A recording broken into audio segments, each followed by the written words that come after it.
मी Punjab duck हवामान अभ्यासक मुक्काम पोस्ट गुगळी धामणगाव तालुका शिरोळ जिल्हा परभणी। आज आहे 9, 10, 11, 12, 13 एप्रिल पर्यंत राज्यामध्ये दररोज वेगवेगळ्या भागात भाग बदलत अवकाळी पाऊस पडणार आहे। विजेच्या स्वरूपात पाऊस असणार आहे, वाऱ्याच्या स्वरूपात पाऊस असणार आहे, भाग बदलत पडणार आहे। म्हणून हा सर्व शेतकऱ्यांनी अंदाज लक्षात द्यायचा। आता आपण एक एक भागाकडे बघू। राज्यामध्ये पूर्व विदर्भामध्ये पावसाला सुरुवात होणार आहे। आज पूर्व विदर्भातल्या सर्व शेतकऱ्यांना माझी विनंती की तुम्ही काय करा, तुमची हळद असेल, कांदा असेल 7 तारखेपर्यंत काढून घ्या, कारण की पूर्व विदर्भात गारपीट देखील होणार आहे आणि त्याच्यामुळे पूर्व विदर्भात गारपीट देखील होणार आहे, पाऊस देखील पडणार आहे, वारा सुटणार आहे। त्याच्यानंतर पश्चिम विदर्भाकडे वळू। पश्चिम विदर्भामध्ये शेतकऱ्याचा कांदा काढणे चालू आहे, हरभरा काढणे चालू आहे, गहू काढणे चालू आहे। रोज राज्यामध्ये वेगवेगळ्या भागात पाऊस येणार आहे। म्हणून माझी सर्व शेतकऱ्याला विनंती आहे, राज्यामध्ये हे अवकाळी मोठा गारपिटीचा पाऊस असणार आहे, वाऱ्याचा पाऊस असणार आहे। म्हणून हा अंदाज लक्षात घ्यायचा।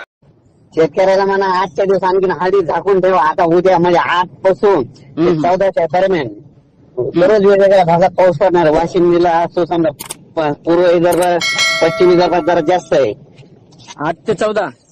हो, 8 ते 14। आणि त्याच्यानंतर मराठवाडा, उत्तर महाराष्ट्र, पश्चिम महाराष्ट्र सगळीकडे दररोज वेगवेगळ्या भागात पाऊस जाणार आहे। पण शेतकऱ्यांना कांदा असेल तर झाकून ठेवा, हळदीची काळजी घ्या आणि विजेपासून स्वतःचं संरक्षण करा। विजेच्या कडकडाटाचा पाऊस पडणार आहे। हो का? माझं तर अंदाज आहे आजच एखादी सुरुवात पडली असेल आजूबाजूला कुठं। हो, आज सुरुवात झाली सकाळी पावसाची, पण आता थोडासा थांबलेला आहे पाऊस।